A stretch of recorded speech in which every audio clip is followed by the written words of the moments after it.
uh, I'd say for almost 20 years. And then I pivoted and I went to the real estate world. Now I do acquisitions and investing, and then also an author now, published author. So after my toxic men choices, not knowingly, obviously. After I went through everything, I decided to write a book on my trials and tribulations, what I went through. And the sole purpose of it is to help others that are struggling in toxic relationships to know that they're not alone and that this can happen to anybody.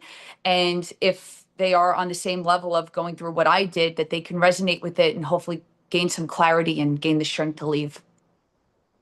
Toxic relationships, narcissism, something that seems to be very popular because so many of us are beginning to identify it earlier than later in life. When it comes to your journey, Mhm. Jodi, what are some of the toxic narcissistic relationships that you went through? Yes. Okay. Well, my book is based off of two narcissists, my ex-husband, and then it was my ex-fiance. So they were two different kind of narcissists. My ex-husband was more of like I think they call it a sympathetic narcissist. So he would have a little bit of empathy. That's the only kind of narcissist that shows any kind of empathy. Everything's great in the beginning. Relationship moved fast, a lot of love bombing, flowers, jewelry, I love you quickly. The relationship bloomed. It was a little faster than most relationships. So that was maybe the first red flag. And then right before we got married, he had a big blowout fight with my mother 3 weeks before. Like, you can't call Jodi more than one time a day. And at the time when I was driving the school bus, my mother was my bus aide. Like, I literally had to call her a couple times a day. Hey, mom, Joe called. We have another run to do. Like, that would bother him. So that was another red flag I didn't notice. Isolation is another big thing. They don't like you spending time with family or friends, financial control, and then the verbal abuse. So once I dealt with that, I was with him almost 10 years. We were married almost 7. I filed for divorce. I was like, that's it. I'm not doing this anymore. And then my ex-fiance, star of the book, Frank, I knew of him from years ago. So I was comfortable on a level. So right there, he had his shoe in. I wasn't looking at the time for a relationship. I was getting divorced. I was like a month into it. But it was very slow. So since he's a covert narcissist, that's another definition of a different kind of narcissist. They really like put on the show of, hey, the local neighbor. Look at me, I'm great. Hey, how's your daughter? How's your kid? Happy birthday. What? It's just a normal Joe Schmo that you would just think like normal guy, no problems, whatever. But they live a very different life behind closed doors most of the time. See, my ex did a lot of the abuse in front of my best friend or husband, other friends, which isn't typical. That's why my book gets a little different. I divulge into that. But with him, he really didn't like love bomb. He never bought me a flower. He never bought me like really a piece of jewelry besides my fake engagement ring. That's another story in the book. um, because I'm allergic to fake jewelry. That's why. And it's just they mirror you. That's another big word. So they kind of like know of your reputation. Like me, I was always known as, oh, the local school bus driver. She's a good woman. She's nice. She has a good group of friends. She doesn't drink. She doesn't do drugs. You know, uh, she's just a good person all around. So he knew I wasn't the type to sleep around. He knew that if he was going to get in my good graces, it had to be gradual. It had to be slow. He had to make me comfortable. And he knew that. I didn't know that going in. My mind was focused on getting divorced. And as I was getting divorced, I was getting closer to him, but it was at my pace. And that's called mirroring. So then you get comfortable, they get their shoe in the door, and then they're like, oh, okay, now I can start pushing the grain a little more. So that's kind of how that relationship started. And most narcissists, they usually drop their mask about 3 to 6 months into the relationship. My ex Frank did not have any fights, any hints of anything until 2.5 years later. That's quite a long time for somebody to hold up that facade, let's say. So it was probably a year after I, started talking to him that we went official because like I said, I was taking things slow. And then, all this other truth started coming out after I like 6 months after I moved in with him. And then, it was like a little blip here, a little blip there. And then when they show you these little hints, you're like thinking to yourself, well, no, no, no, this can't be them. Like, if this really was them, they would have showed me this side of them like 6 months in, you know? But unfortunately, if they're not in that environment and they can hold up a different facade, that can happen. And it did happen to me. And you could be the most intelligent person, have everything going for you. Narcissists are known to fool everybody. I mean, as highly unintelligent as they are, they're very intelligent in the manipulation field. That's like their go-to. They should get an Academy Award for that because their whole life is a facade. Everything they tell you is a lie or a half truth, and you don't know what's left, what's right. If you tell them the sky is blue, they're going to sit there and tell you, no, that sky's orange. They're going to sit there and they're going to gaslight you into thinking it's orange. That's how much, mental control they get over you after a while, gaslighting. One of the scariest things that I heard someone say was that I felt my self-worth was tied to the person who was abusing me in that way. When it came to your narcissistic relationships now, what kind of impact did it have on your value and your self-worth of yourself? It had a lot of impact. I mean, I guess while I was going through it, I kind of, me being an empath, I always put other people first and I'm a people pleaser. And it's not like in a way like, oh, I want everybody to like me. It's just I always put myself last. And I was raised to always work things out. And I've only had long-term relationships. May not have been many, but it's always long-term relationships. So with Frank, beforehand, with my ex-husband, that was 10 years. I hate to say wasted, but it was. Okay. So that was dead and done. And then I met him and he was a breath of fresh air and he was the complete opposite of my ex-husband. So I was like, oh, this is how a relationship's supposed to be fun. And he's goofy and okay, he was older and just, even though we were two opposites, we were like two pieces of a puzzle that weren't supposed to fit, but we just did. So when it was good, it was good. But when it was bad, it was bad. So when it was those bad times, I would just tell myself, Jodi, he's drinking, he's not himself. Jodi, he's having a hard time at work. He just doesn't know how to talk to you. And I'd be like, Jodi, he's not an emotional person with you. I don't know why. Very rarely would he let his guard down with me, but you know what? You're with him these many years. You got to work through it with him. And I never had that thought to leave him. I thought he was my be all end all. And I would have given up everything for him. In a sense, I did. And that's why I work so hard now to get to a place where I want to be. But you kind of tell yourself at that time, I'm not worried about how he was making me feel. Yeah, he was chipping away at my self-worth, making me question, like, why doesn't he love me? Why does he hate me? I would ask that to my friends all the time. Why does he hate me? And they'd be like, what the hell are you talking about? But then when they started seeing the abuse firsthand, they're like, oh, this is what she's talking about. And it just didn't make sense because it's like we were living together and it's like, but if you hate me, then why did you propose to me?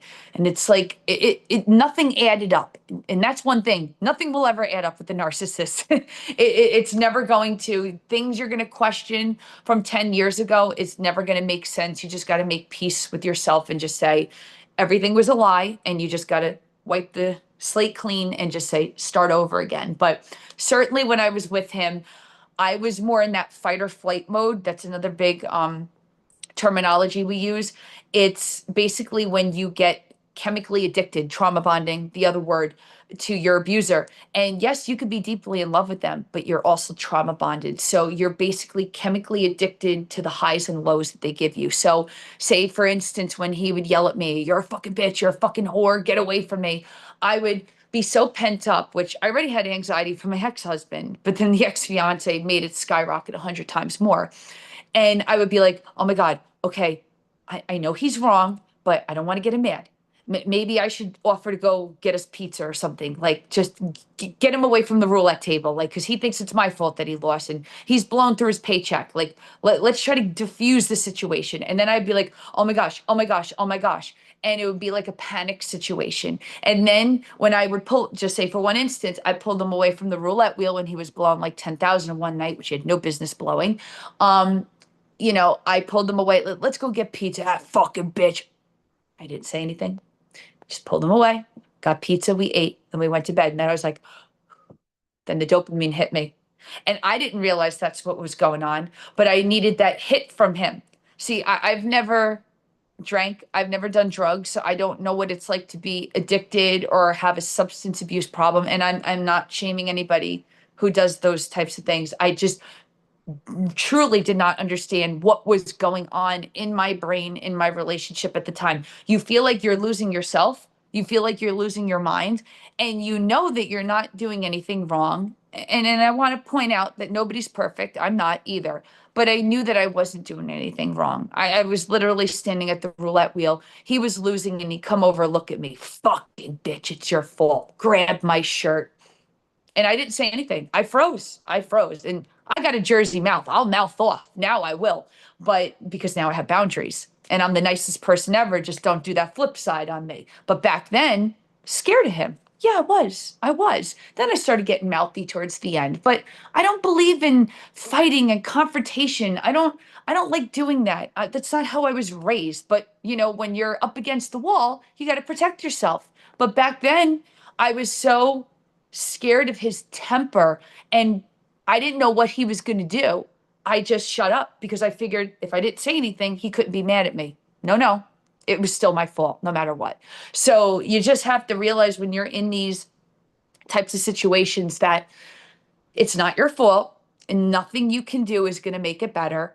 And they're the problem, not you. And they don't take accountability. So just try not to bring your self-worth down. I know it's easier said than done, but once you're going through it and you get lifted out of the fog and take the rose-colored glasses off, then you start seeing the relationship at face value and say, okay, this is not adding up. This is not how relationships are supposed to be. I spoke to someone last year, a young lady, and she had two narcissistic marriages. She was married to two different men who had those behaviors. Okay. She had, I think, two or three kids, if I remember correctly. Now she's in love with someone. She's healed and she lives a living happily ever after. Yay for Sure. her. Yes. The concern, what she found out is that before her first one, she was like, Mhm. Train, I wanted to be loved so badly. I just needed it. I didn't have it growing up. I struggled with it. Then I met this guy. He said I was beautiful. He said that he loved me. He said he's going to give me the world. He began to say everything that I wanted to hear. Yeah. That was the trap. To your point, the masks fell off. Yes. Then when she left that one, she found herself in another one. But from her first marriage, she had children. And she said that I need to make sure that I'm different from my children. Because I don't want them to think that this is right. Yes. What are some of the things that were told to you that maybe kept you there, even though you may have known better, but you're hearing some of these things that the narcissist is saying to you? I guess just because of my old school mentality of always work things out. Life isn't perfect. It takes two people in a relationship to make it work. And I guess from it really wasn't outside people if anything, the outside people were telling me to leave. They were saying, listen, he was wild back in his 20s and he's 18 years older. So, this is like 30 years later. And they were like, listen, he's just using you. I don't care if you live with him. I don't care you're engaged with him. He should not be speaking to you like this. Because again, if it happened once, not good. Twice, all right, there's a problem. But this is like, you can't even count off your fingers how many times this has happened. So when I started confiding in my friends, especially my best friend, she's very empathetic as well. So we would try to like put our heads together, be like, what is the source of the problem here? How can we make this work? And, you just can't.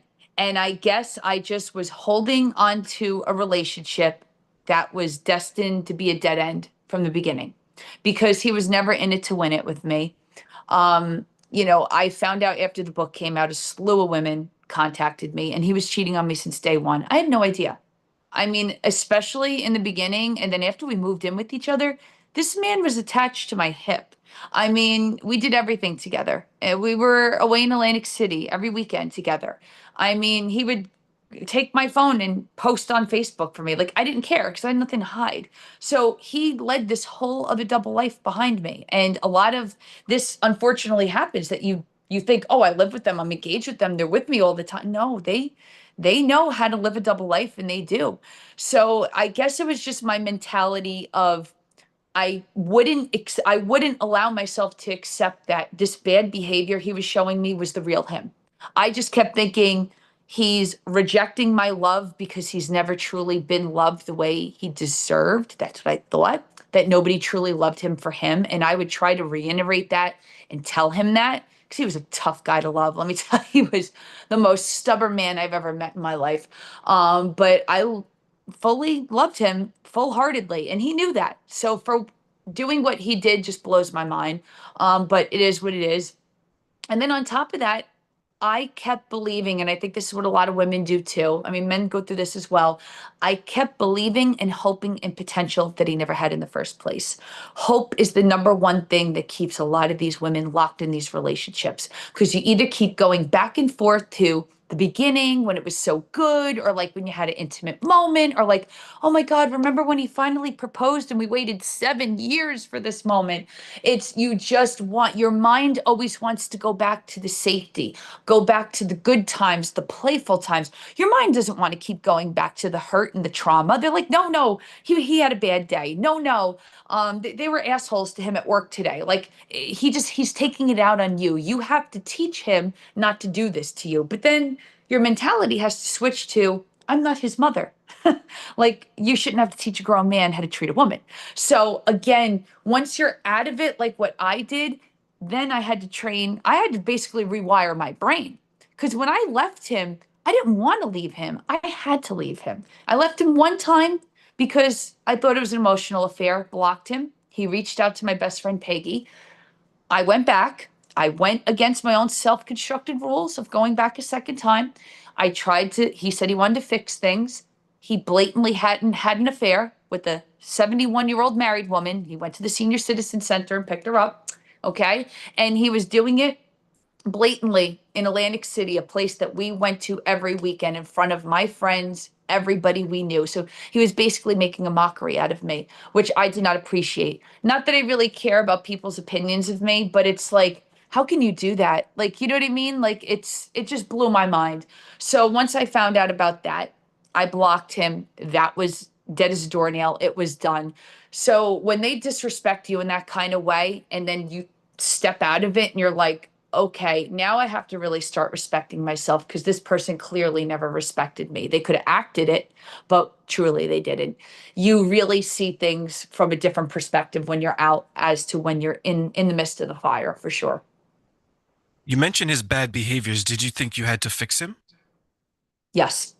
I thought that my purpose on this earth was God gifted me to him. Not that I'm saying I'm better than anybody, but I thought that if he had any chance of living a righteous life, and I still believe this to this day, it was me. He came oh so close, but narcissists are known to self-destruct. So let's just say God handpicked me. Here, Jodi, I'm giving you to Frank. He's a handful. He's going to be a pain in the ass. He comes with a lot of addictions that you're not going to find out till for years. He has a lot of issues and he's, not going to be an easy one, but you can handle him. And it's not so much that I wanted to like change him. I wanted to tweak, just tweak. I wanted him to still be the same person he was because that's who I fell in love with, right? But the person I fell in love with was a facade. It was a figment of my imagination, just like Johnny Depp said about his wife. So his ex-wife now. And it's true because they put on this show because they want to hook you in. Because if they show you who they truly are, nobody would give them the time of day. Who wants somebody who's miserable and puts down people and seeks out to destroy somebody who just says makes $2 more an hour than you, or, you know, they have a full head of hair, or they have a six pack and you don't, or they make more money than you, whatever their reason is. Their main thing is that they are empty inside. And actually what happens is they do this reverse. They first put the person they're with on a pedestal. They think, oh, you're going to be my answer to everything I'm looking for, which in the beginning, yeah, I was. Okay. And I'm not conceited, but if he, like I said, if he had any way of living a normal life, and that means no drugs, no alcohol, just, being married, enjoying life, traveling, it was with me. But he blew that up to kaput. So he self destructed and he had an affair. And I think he never thought that I was never going to leave because I loved him that much. I did love him that much. It was the hardest thing I had to do, leave him. But I knew he was never going to change, especially after giving him a second chance. So when somebody keeps showing you who they are, believe them the first time. Don't let them do it to you a second, a third, a fifth, a 10th time, because then it's just showing disrespect to yourself. And a lot of women that I talk to, that I coach, sometimes they feel like, not that they have to punish themselves, but they're like, I feel like an idiot. Or like, why did I allow bad behavior? I said, you know what? I never felt like an idiot. And yes, I do question, why did I put up a bad behavior? But like I said earlier, you believe in potential that they never had in the first place. Because again, they're portraying a fake person in the beginning. So when you start seeing the bad behavior, this is little tidbits of what's to come, and it's only going to get worse. It never ends well with the narcissist. And as they get older, they get worse, as he has. So it's just a downward spiral with them. Yeah, there's going to be ups and downs. There's going to be the roller coaster, and this is why they keep recycling from partner to partner. And from everything I found out about my ex-fiance, especially after the book was written, I have found out with the slew of women that he's been with all his life, every single woman has left him. Now, why is that? How come he's never left anybody? Because he's the narcissist. He's the common denominator. All the women get fed up with his antics, whether it's cheating, the drugs, the alcohol, the lying, whatever it is. They say, I'm done, and that's it. So you have to just call a spade and just say, hey, listen, this person has a personality disorder. They don't want to take accountability. They don't want to go for help. They think you're the problem, with when in retrospect you're actually their savior. You're everything that they're looking for, and then they self-sabotage because they can't handle real intimacy. They can't handle real connection because that would, force them to actually have a heart, which they don't. And I know that sounds blatant, but it's true. That's why on my cover, I chose the devil to be behind my shoulder, because that's how I felt a couple of years into the relationship. And especially after I left him, I call him the devil, because nobody of this earth would be as evil and calculated to do as what he did. And it's not even what went on in the relationship. It's what happened after I left him, after no contact, all these other things that has happened. It's they go out to seek and destroy, especially when you expose them. Woo! Oh, forget it. You are public enemy number one. But he obviously hated me in the relationship too. So what do I care if he hates me now too? I'm not here to please anybody. I wrote my book to help people. It's not about revenge. It's a autobiography. It's a memoir. And then more importantly, it's a self-help book to teach people that, again, these things unfortunately happen. We have to recognize these red flags and say, hey, we need to get out of this situation and make a better life for ourselves. Looking at what you went through, looking at some of the women that you coach, Mhm. one narcissistic relationship, two narcissistic relationship, do yourself or the women that you coach, do they still feel worthy of finding love? They do, absolutely. I mean, once they've gone through the healing, maybe not so much in the beginning. I mean, I do now for sure, but am I very guarded? 100%. Do I have boundaries? 100%. I don't want my past traumas to affect any kind of relationships I have now or in the future, but do I certainly take a step back and think to myself, you have to earn my trust? Yes, I do. Yes, I do. It's not going to be given out for free anymore. I have a lot of acquaintances, a lot of friends, but I can count on my one hand the true people that I can trust 100% with my life, that will stick by me. And that's the way it should be. See, the narcissists have a lot of flying monkeys, they call. That's the people that don't know the truth, that they'll stick by them, they stalk your social media, they report back to them. They're acquaintances. See, narcissists don't really get along with their family, and they don't have friends. And that's exactly my ex-fiance. And I don't feel sorry for him because he burns every bridge that he crosses. But whereas me, I have my family that sticks by me. I have my friends that will stick with me to the end and protect me for sure. I have my narcissistic abuse specialist therapist. So I have my tribe of people. And it's not because I'm better than anybody. It's because I'm well liked, because I'm real, I'm raw, and I have full transparency. I'm not here to hurt anybody. I'm here to help people. So instead of having that mentality years ago that my purpose in life was to be a wife to this devil of a man that fell into my lap, my mentality switched to, Jodi, you have a greater purpose in life. You have your book to help people. You have your real estate you're going full force with. You have a brilliant mind that, you could be on stages and speaking and, turn your book into a film and all these great things that you want to do. And I was told my whole relationship with him, once it started getting bad, I'm not worthy. I'm a piece of shit. I'm stupid. I'm not smart enough. I'm never going to make anything of myself. Well, that's half true. I couldn't do anything while I was being mommy to him. And part of that was on me because I was raised to take care of a man. And listen, that's how I still would be today. I'm not saying like, oh, a man could just plop home and I do everything, but that's how I treated him. But that's how I treated my ex-husband. I like being the womanly type. I like cooking and cleaning and, laying out the clothes and everything. I do that out of the kindness of my heart.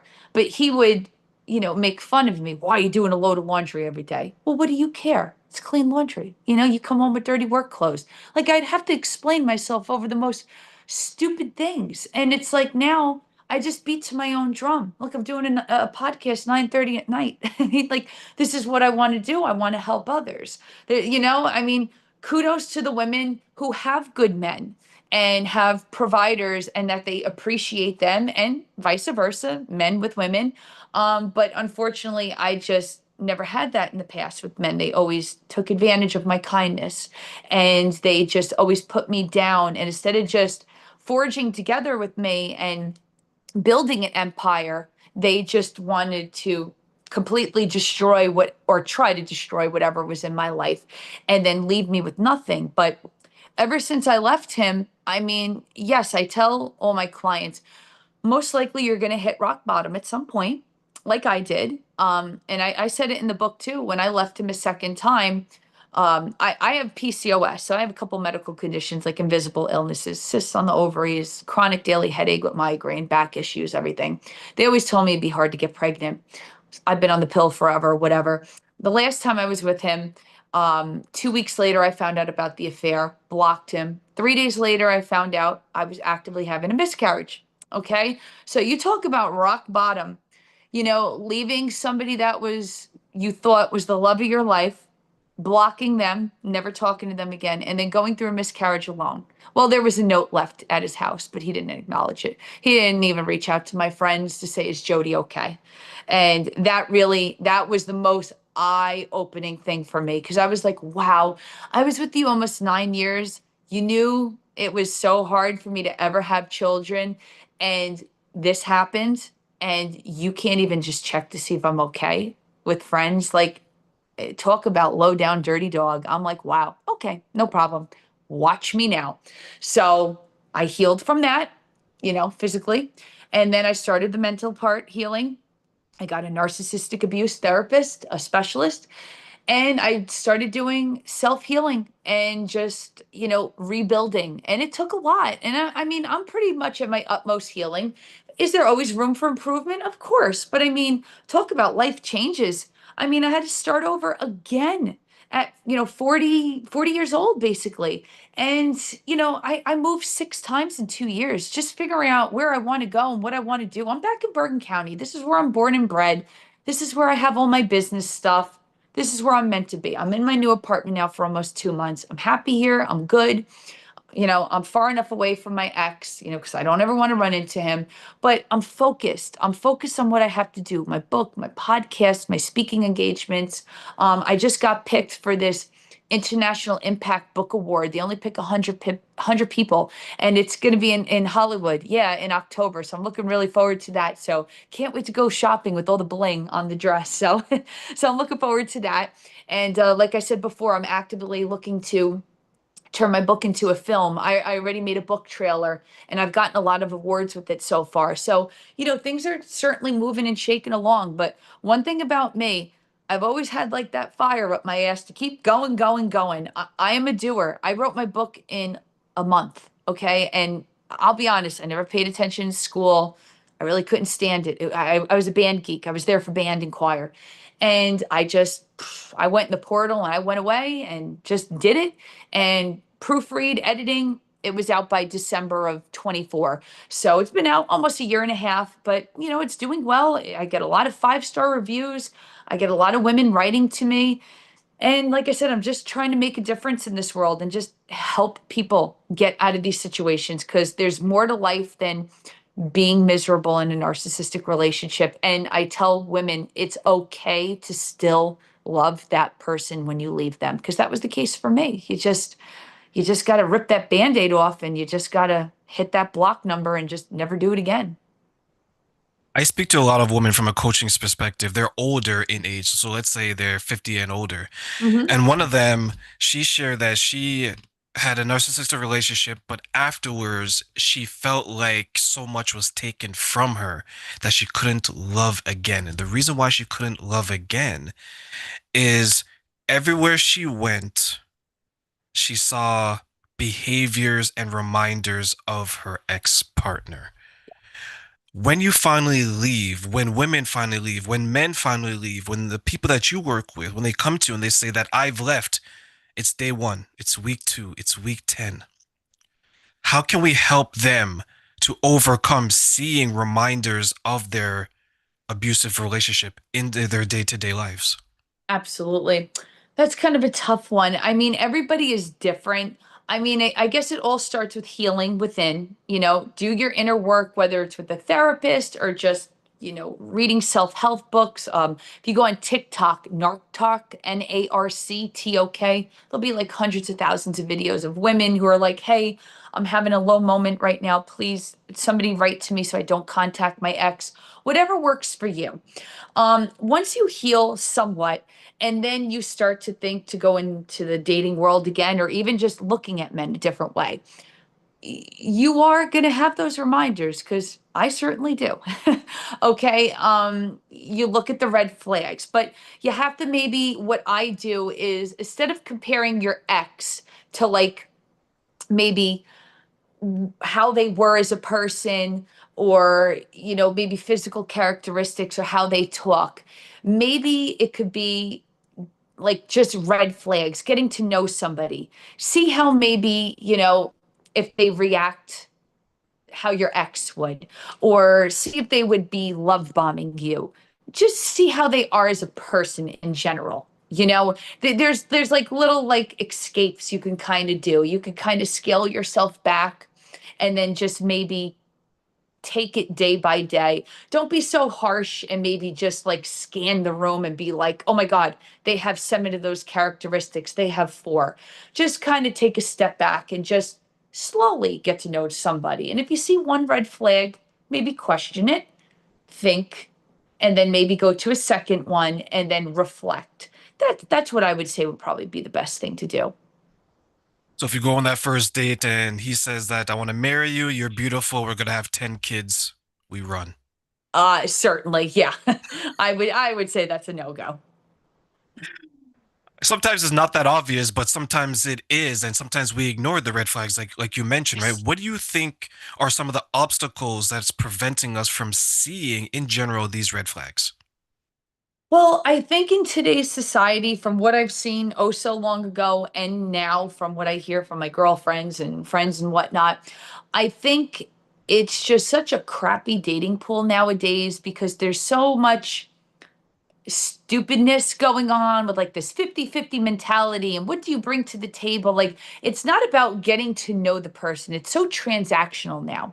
So when you're starting off on the wrong foot, let's say, you're not really giving it a chance. So the people who are actually getting to the date, I think a lot of people from my other friends that are going through this, they're like, oh, well, I finally found somebody going on a date with. Well, he made me go half and half in the bill. I'm not really crazy about it, but he said he makes 150,000 a year. Like, why wasn't I worth a $15 plate of food? It's like, and again, everybody can have their opinion if that's right or wrong or in between, but it could be an excuse like that. You just, oh my God, I finally got a date. Somebody didn't ghost me. I had it's that happened to one of my other friends like 2 weeks ago, and then she was like, oh, and then I never heard from him again. And then you're like, screw this, and then you just blow them off, and then you go to the next one. I just think everything is so transactional now. It's like when you actually get to go out with a person, these little red flags, you kind of push it to the side because there's just so far and few good, wholehearted people with good intentions nowadays. So, like we were saying, that term narcissist is so widely used. And we can all say a lot of people have narcissistic traits, right? And it could be for good reasons, bad reasons, generational trauma. But for the most part, people are good. But narcissists to a core are not good people. It's just embedded in them. It is generational trauma, and it's not like a mental disorder like bipolar. That's a chemical imbalance that could possibly be worked on with medication and behavioral therapy. A personality disorder is unfortunately who they are, and they're not going to change. And trust me, I tried to change my ex, and like I said, not even like fully change, just tweak and just tried to work with him, and it just was nope, my way or the highway. He just was so stubborn, and he thought he was right on everything, and there's no compromise with them. It's just he thinks he's the king, you're below him, you serve him, you shut up, and you turn the other way, whatever he does. That's their mentality, unfortunately. Looking back on that version of Jodi, Yeah. what are some of the things that you're surprised that you allow to happen to you in your relationships?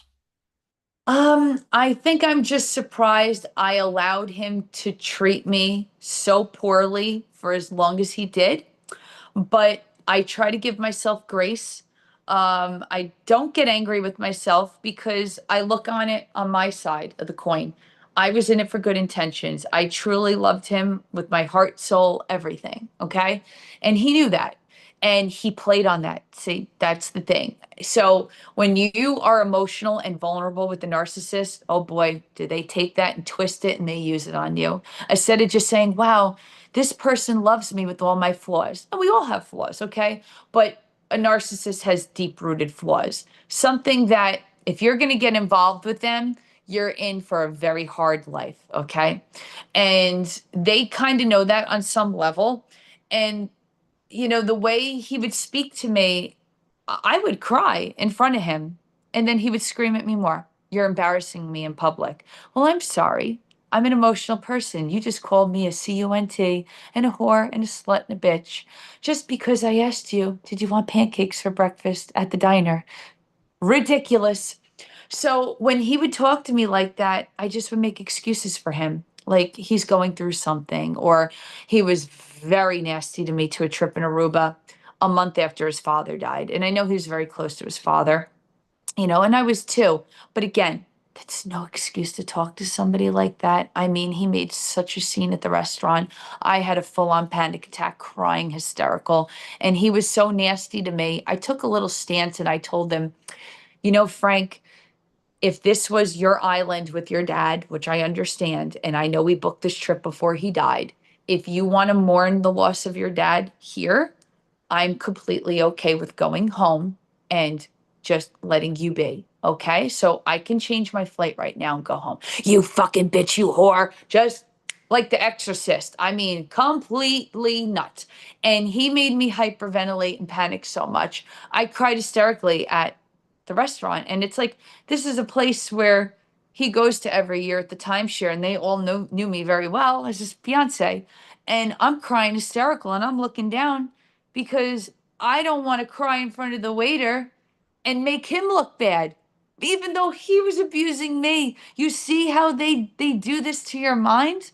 I was embarrassed for him, not for myself, because I didn't want him to look bad in front of everybody because I knew there'd be repercussions if they knew that he was abusing me. So this is the gaslighting and everything. And he's like, you're gonna fucking stay here with me, blah blah blah. And I'm like, okay. So I kind of just kept my distance that trip. But I shouldn't have allowed even one of those events to happen. But like I said, the first time he dropped his mask 2.5 years into the relationship, I had never seen even 1 ounce of that anger and that cuckoo-ness before. So I just kept making excuses for him. This isn't the real him. He doesn't do this. He knows I do everything for him. Why would he be mad that I was at a modeling photo shoot? We flew down here together for him to be a part of it. Why wasn't he up on the rooftop with me? Why did he disappear and leave his cell phone in the room? He did that all on purpose because he wanted to destroy my photo shoot. So he didn't per se destroy the photo shoot, but he destroyed the trip. He destroyed the experience. And oh boy, did he set me in panic mode. So they love to instill fear in the person they're with. So the old Jodi would be like, go F yourself. Bye bye. That's it. Have a nice life. And that's it. But, you grow, you learn. And I tell women all the time, I'm not saying you can't give second chances to people. This could be, unfortunately, like me, this took years in to see even a little blip of truly their personality and their addictions and everything. Believe them the first time that they're a nasty frig. Okay. Because don't let them show you a second, third, fifth, 10th time. Believe them the first time because that's their true colors. It's just coming out. And I think somebody once told me, and he used to only, like when he started the abuse, he used to be a happy drunk, then he'd be a nasty drunk, but then he started abusing me when he wasn't drinking. So I couldn't hide behind the whole alcohol excuse anymore. So then I started to say, okay, we need to stop making excuses for him, okay? And I'm certainly not one to give rules and stuff, but it's like, dude, you're getting plastered and you're in your mid to late 50s. It's like the amount of alcohol he would drink, it's like 25 college students couldn't survive that in one night. This is why I call him the devil because they're not of this world because no normal person could do that much cocaine and alcohol in one night. And I do not condone any of those things. He tried to hide it from me. Well, when you come out of the bathroom with white powder out of your nose, I don't think you just had a powdered donut. Okay. I'm blonde, but not stupid. So he tried to hide a lot of things from me. And I just stayed away when he did that stuff. I want nothing to do with that.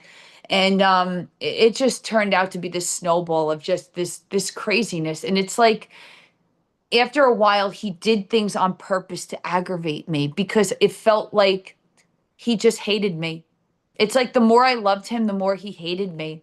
And then they say a lot of narcissists, they have a mother wound, which I know he does.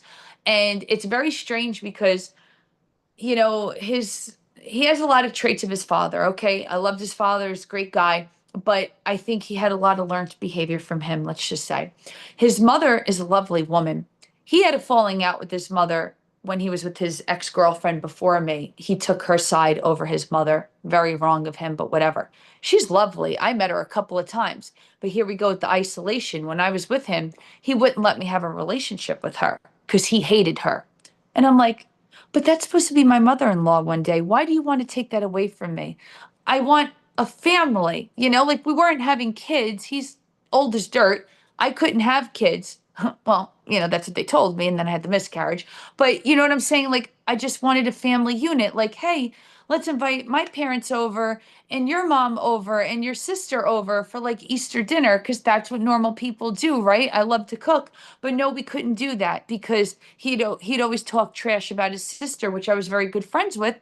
And then she wound up distancing herself after a while because of what he was saying about her. And I understand that and I respected it. And I feel bad to this day about that because he took a friend away from me.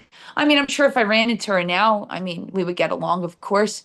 And his mother, was the nicest person ever, but he hated her. So at some point, it just was like a switch. I must have been doing laundry or something. He came home and he just looked at me with those narcissistic black eyes. That's a terminology when they go into a rage. You see their eyes turn black and he started yelling and screaming at me. And he must have looked at me and viewed me as his mother. So if he hates his mother and I remind him of his mother, now he hates me. This is the cycle, round and round we go. So these are all things I learned through my therapist and by getting my narcissistic abuse recovery coach certification. So now I know the psychology behind it. I mean, does it take the sting out of what I went through any less? Not really. You just heal on your own time path. It's linear. I don't think you ever fully heal from these kinds of relationships. I mean, maybe you do. I mean, it's only, I say only, it feels like a lifetime ago, but it's going to be 2 years in June I left him. But you certainly view the world differently. You view any kind of relationship differently. And like I said before, trust has to be earned now. It can't just be freely given because you have to think, is this person lying?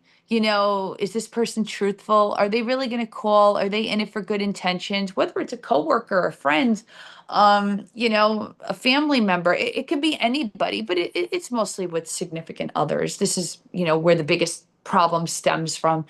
And, like I said, there's more things coming out with narcissism now. They have something called the smear campaign, which the narcissist loves to do, which I am firsthand, he's a number one fan doing that with me. Doesn't phase me. And, magically, even though he's blocked and everything, he seems to know every move I make. So, your haters are your biggest fans. So, bravo to me, I guess. Again, I wrote this book to help others, but he truly hates me on such a level that I could just feel sometimes. And it's like, why? Just why? You got what you wanted. You with the old lady. I don't know if he still is or not. I really don't care. But you had the best thing with me. You blew it. So just, it's like a bad card game. You got to fold them and just say, move on. But see, that's the thing with narcissists. They don't move on. They call it the chosen one. And I know it sounds like, you're this magical, big star or something, but God always sends a chosen one to the narcissist. I certainly was his chosen one. And it's a test. And he failed miserably, miserably. So he can go on the rest of his life pretending he's happy and stuff, but I know deep down it's always going to sting him that I left him. I didn't want to leave. I had to leave because he did not want to put in the work. He did not want to admit to the affair, and he did not want to work on the relationship as a couple. Everything was my fault. So, for other women going through this, just know it's not you. You have to weigh the pros and cons of staying and leaving. And just know if you stay, you're in for a really miserable life and it's going to be a hell of a time. It's not going to be easy because I know there's been a couple of women that wrote to me and said, I can't do it. I can't break this trauma bond. And sometimes you're not ready. I mean, listen, I probably should have left my ex bare minimum at least 2 years earlier than I did, even way before the affair. But I couldn't do it. I wasn't ready. I wasn't mentally prepared. It just builds up after a while, and you can still love them and then just still choose you. That's the most important thing at the end of the day. And another thing that narcissists do is post-separation abuse, which kind of goes hand in hand with the smear campaign. Even though they have no contact with you, boy, oh boy, do they like to still abuse because they miss you being there in the physical to put down and call all these names. So they'll use social media or through friends or the little chirpy birds, whatever, in one ear, out the other. Please, I am so busy with the podcast and helping people and my real estate and everything else. Again, if anything, all the negativity just fuels my fire for more positivity. So that's, you turn the lemons and you make it into lemonade. That's it. That's when you know you're healed, when it doesn't bother you anymore. Of course, in the beginning it stung, but that's healing, right? You were deeply in love with somebody. They showed you their true colors, and you're like, okay, I got to choose me now. And you're going to hit rock bottom, but you got to build yourself back up. But even though when you get, which I'm trying to get all the way to the top, I'm almost there. You're going to have the days where it's like a roller coaster, but it's not like with the narcissist. It's not walking on eggshells. It's not questioning your self-worth. It's not, oh my gosh, you're coming home into an angry household. It's, okay, this deal didn't work out, so we got to call this person to fix it. It's going to be pushed back this day. Oh, okay, this podcast got switched to next week, so now I got to switch it with the other one. Oh, okay, now this film producer says maybe we can't do it till October. Whatever the case is, you just have to deal with life and just say, let's compromise. You can't get hard on yourself, and that's what I don't do enough, is give myself enough grace, and I don't give myself enough credit because I'm always striving for better, more, more, more, more, because I know I'm capable of more, but I also can only, handle a certain amount of stress and workload. And that goes hand in hand too. I mean, with narcissists, a lot of people fall ill with them. I was diagnosed with fibromyalgia 6 months into me living with him. Okay. And that's something I have for life. It's a very painful condition, chronic, widespread pain. My nerves are lit up like a Christmas tree. I don't like to complain a lot because I'm always in pain. Okay. But there's people out there that have it worse than me. So I keep busy with my book and, my real estate stuff. But they cause autoimmune diseases. Okay. My migraines certainly got worse when I was with him. And honestly, I'm dealing with a lot of repercussions of staying with him for so long. My anxiety for a very long time was at an all-time high. Okay. I still have anxiety issues. It's been coming down more. But I still certainly have my moments. I have PTSD. I have trouble sleeping. I have ruminating thoughts. Once in a grand while, do I still cry about it? Yeah, I do. But that's because I'm real and I'm human and I really did love him. Okay. So I want other women to know that even though I'm doing these podcasts and I'm showing like I'm a pillar of strength and I'm independent woman and I'm doing it. Yes, those are all true. But do I have my moments? Yes, because I am human. And it's okay to call somebody and validate, which is another important thing when you're in it and, going out of it. Like my best friend Peggy, my God, she is my rock, my savior, my sister. Okay. I mean, that poor woman has heard me cry so many times on the phone while I was with him, after I left him. And she validates all of my experiences with him because she, unfortunately, with her husband, has seen him abuse me numerous times and they had to step in. Heard all the accusations and the name calling and just all the lunacy that went along with it. And she would tell me all the time, she's like, Jodi, listen, it's okay to feel a certain way sometimes because you're going through a hard time. You're moving again. It's another change. It's going to trigger anxiety. He's bad mouthing you again. F him, like, and then, she'd make me feel better because I like to deflect with humor. That's just how I am. But you just get through it. And if you're having a hard day, you just say, tomorrow is going to be another better day, and self care. That's another important thing. If you're having a tough day, go out with your girlfriends, go get a burger, go have pizza, go have your cheat meal if you're on a diet, whatever. Go run the treadmill. I mean, my favorite thing with Peggy, that's where we forget all our thoughts is the casino. We love going to the casino. So, we try to plan trips together. She lives in Florida, so I try to see her as often as I can. But we're on the phone every day, checking in with each other. I mean, like I said, you have to have I have a very good unit of people, but if you have at least one person you can rely on, it really makes all the difference, especially when you first leave and then with the validation and just lifting your self-esteem up to make them so you feel like you're seen and you're heard and you know that everything you're going through, you're not going crazy. You know that it's not you and that it's okay to feel like this because when you're going through the abuse, the narcissist rewires your brain to believe their lies and to believe that everything's your fault. And, at times did I question that? Yes. So through therapy and, my own self help, I pretty much rewired my brain as much as I can to spot out the bullshit and to not be a people pleaser and set boundaries. But do I still struggle? Yeah, of course. It's just you're only human, but if you do the work, you will get there. But just don't think it's going to be sunshine and rainbows right after you leave them. That's going to be the hardest time of your life, but you'll get through it. I promise you will, but you got to be committed to no contact. I mean, I get it when you have children. You could do the gray rock method. That's another one. It's just hello, goodbye, pick up the kids at 8. That's it. Like try to have minimal contact. That's the best thing I do. I tell my clients who are leaving a narcissistic husband that they share like 3 children with. Just very short sentences, couple of words, that's it. And in my case, where, we didn't commingle finances yet or anything, no children, just silence. Silence is the ultimate ego death of a narcissist. That speaks louder than any paragraph, than going in front.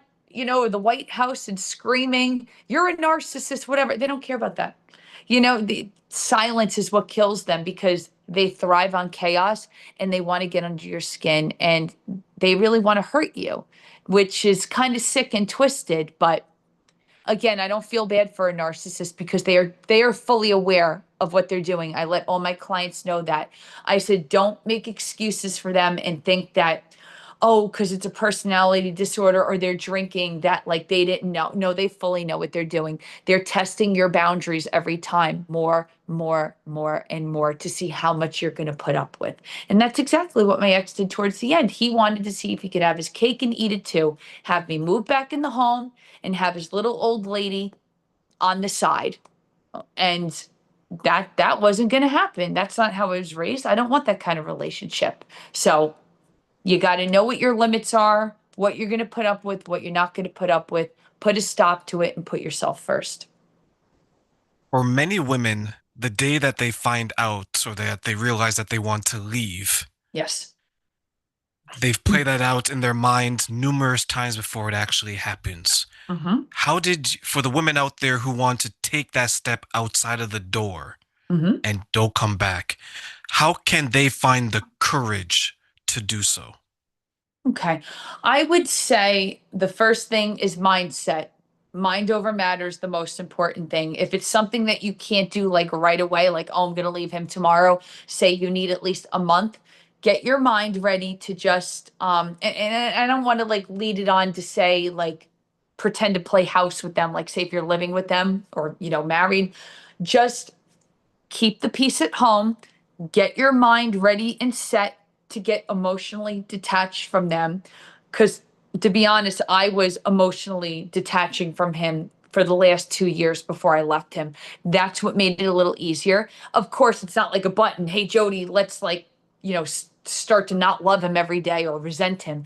It just happens naturally over time because, everybody has their breaking point. So if you could start to slowly emotionally detach, that makes it easier. Obviously, have a game plan with money, have money put to the side. I know a lot of women who commingle the finances and they're like the sole provider or whatever they do. Ask to borrow money from your parents, your friends, make an exit plan. Even if you have to stay at a motel for a week, something, just have it planned out. That's the best way to do it if you can plan it out. Money, resources, work, and where you're going to live. Those are the four keys, and then block them. But if it's something that's the utmost importance, like leave right away. Like when I left my ex the first time, because the second time I didn't move back in with him. I wanted him to prove himself and he didn't. So I never wound up moving back in. That was a good thing. But when I left him the first time, I was so shell shocked.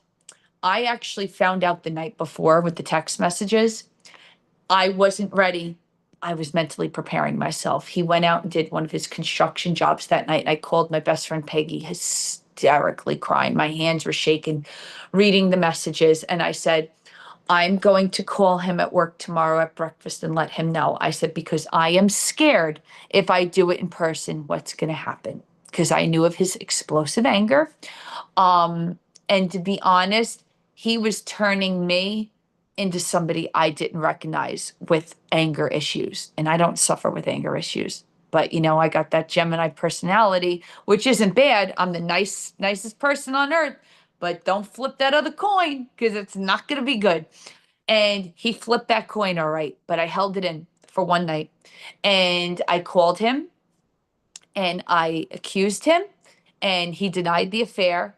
And I told him, go F yourself, hung up, blocked him, took a bag, grabbed a bunch of shit, went right to my parents 5 minutes away. Boom, done. But I had to mentally prepare myself. So and again, it wasn't like overnight. For 4 months prior, he was acting very strange. So I knew something was going on. I didn't want to leave him. But once I saw the actual proof, I'm like, oh, hell no. Oh, no, we're not doing this. And then Peggy had to, put the sense into me and say, Jodi, that you can't live like this anymore. This is it. And I said, you're right. I'm going to do it tomorrow. I'm not going to be in person. This way, he's not home. Okay. He's not going to come here and abuse me or, God forbid, do something worse.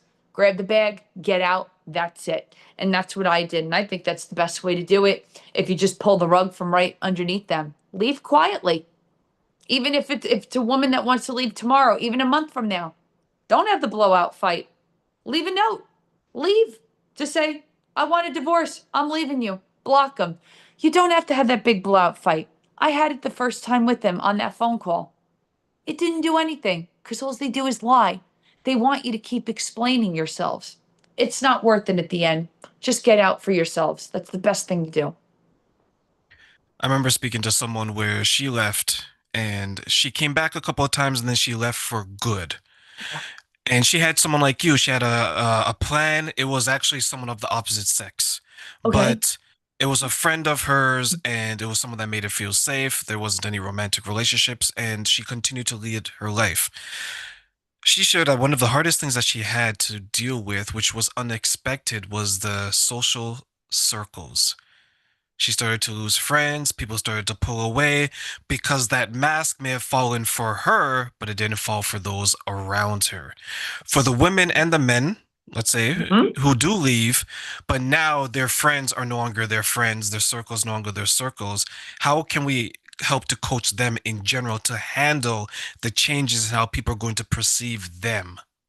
Absolutely. I would say the best thing, I'll tell you that part and then what personally happened with me. I would say the best thing to do is confide in people you really can trust. Doesn't have to be 10, 15 people. It could be one or two people. Let them know what's going on. If you're making a game plan to leave them, even if it's, a week from now, a month, 2 months, let them know what's going on so they can make a judgment for themselves. And obviously, if they know you very well, they know you're not lying, they, know what's going on. That's first and foremost. And then you do have to be prepared to lose people. I mean, when I went through this breakup, I shut down my Facebook the first time I left him. And then I reopened it again. I think while I was with him the second time, he wouldn't friend request me, and I did that as a test. I didn't care about Facebook. I just want because we would post each other every day because we were together all the time. We were like the it couple. So that kind of was my first telltale sign. I'm like, who don't you want to see that I'm on your Facebook again? Didn't make sense. So you do these little tests and stuff. So I just let that be, and then I wound up leaving him for good. So for me, I think there's like two people I don't talk to anymore. One person just didn't want to be bothered with the whole Frank situation. Another one really wasn't a close friend. I really just don't hear from her anymore. But I have to say, the people that I know, my really closest friends, they all knew what was going on and they all took my side. Not that it really should be take my side, take theirs. When it's a normal breakup and it's amicable, then it's like, okay, you guys talk. But when it's an abusive relationship, whether it's physical, verbal, combination of both, toxic, these are different circumstances, okay? So all my true friends do not speak to him anymore. They're in no contact. They have nothing to say to them. And I didn't even, and most importantly, I didn't even have to ask them to be on my side. They were on my side from day one. They were on it when I left him, and they were on it for life. And that's all I could ask because you can't be friends with somebody who almost caused somebody to have a mental breakdown because of the amount of stress and anguish you caused, and then be buddy buddy with him. You just can't do that. So my true friends stuck with me, and they have, and I know I could trust them. So I was very fortunate in that way. But for other women that are going through it, just say the people that stick with the abuser, they're not your real friends. Okay. And they don't believe you, and they're going to believe the narcissist over you. So I say, cut them out of your life. You have to learn when you're in these types of relationships to cut off people left, right, and center. And it has to be for your own well being. So just realize the people who are truly meant to be in your life will stick by you no matter what. I had that, thankfully. You mentioned the smear campaign earlier, and that's something I experienced in previous relationships. Mhm. Especially now with social media, it's so much easier because you can just create it, post it, and have people validating and giving you attention. Mhm. When it comes to when someone leaves an abusive relationship, in this case, a narcissistic one, what impact does social media have on that person's healing journey in general when it comes to being reminded and a part of this smear campaign by their ex? Well, it really can impact healing, your self-worth. It can make you question, did you do the right thing by leaving? Because from what I've known and from other people, they just act as if you don't exist or you're a piece of shit or that, they play the victim, that they were used. Of course, they're like with the new person, besides the mistress, like a month later, they do all these tactics, try to get a rise out of you or to try to have you contact them. But see, those baby games don't work on somebody who's healed, who's an empath, and who is professionally trained in the psychology of a narcissist. So for somebody, who doesn't have all those credentials and doesn't as advanced as I know with narcissism, don't pay attention to it. This is why I'm very strict on the no contact. And when I say no contact, I mean he's blocked. He's not supposed to see anything. But that's another story, another podcast with that. But there's always burner accounts and they're, narcissistic flying monkeys who have to report back to headquarters. But you don't look at their social media. I'll be honest, once I left him, I don't care what he does. I don't care what he says about me. I don't want to know. And if there's any nonsense, I have a social media team. It gets deleted. If they tell me, I laugh and me and my friends make fun of it. That's what we do. Okay? So it doesn't bother me at all. So any kind of nonsense is not even acknowledged. I see who it comes from or the social media team. They know the names. Delete, block, goodbye. That's it. That's what you have to do. You don't check their socials. You don't ask how they're doing. I don't care because I left him. And they like to spin it around and say, oh, I kicked her to the curb. No, you didn't. I left you twice. And again, everything they say is a lie. And then they spew it onto other people. I mean, listen, I can't tell you how many times I was called a gold digger, a whore, a bitch. How am I a gold digger when you have no gold to dig, honey? That makes no sense. And number two, I was holding $60,000 of his money, which is in the book. And my stepfather went and gave it to his family member in his home 3 days after I left him. Right after he got that money back, he started calling me a gold digger. Did, what what sense does that make? I never went on my public page and ever said a bad word about him. I just disappeared from social media for 6 months. Everybody's like, "Where's Jodi?" Not me. I didn't say a word. I got to work, wrote a book, released it. Hey, I wrote a book, guys. Read all about it. It's on Amazon. That's it. That's the way to do it. See, because a narcissist thinks they're above the law. They think they're above everybody. And when you outsmart a narcissist, which I did, that's like the ultimate like F you to them. They're like, oh no. Oh, her?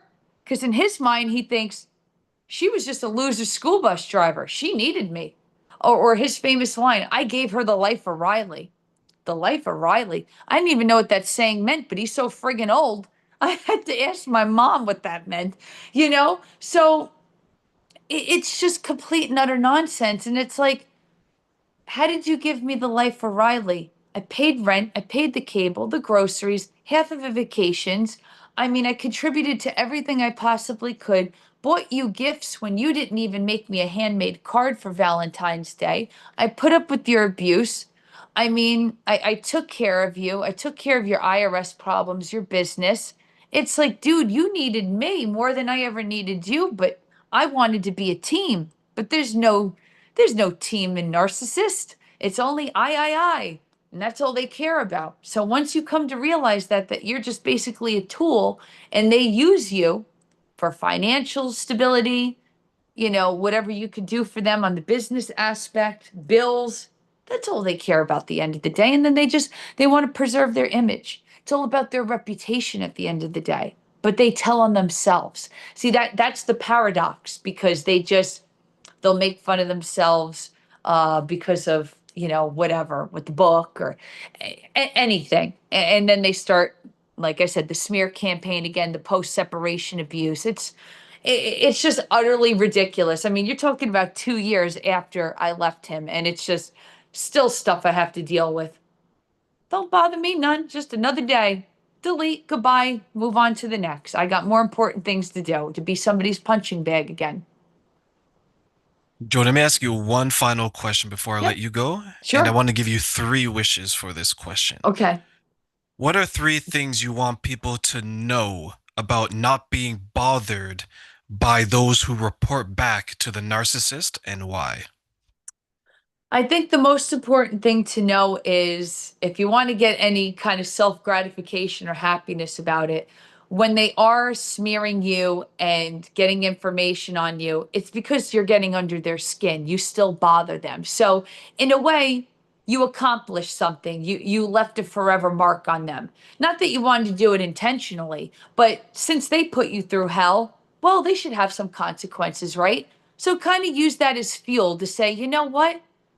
The more they keep saying ill things about me and these false accusations, I'm still getting under their skin. So think of it more of the flip side, like, don't take offense to it. Expect it, because this is textbook narcissism. This is what they do. And the more time that goes on, you kind of just, I don't want to say be comfortable with it, but just you get used to it after a while, because they become obsessed with you.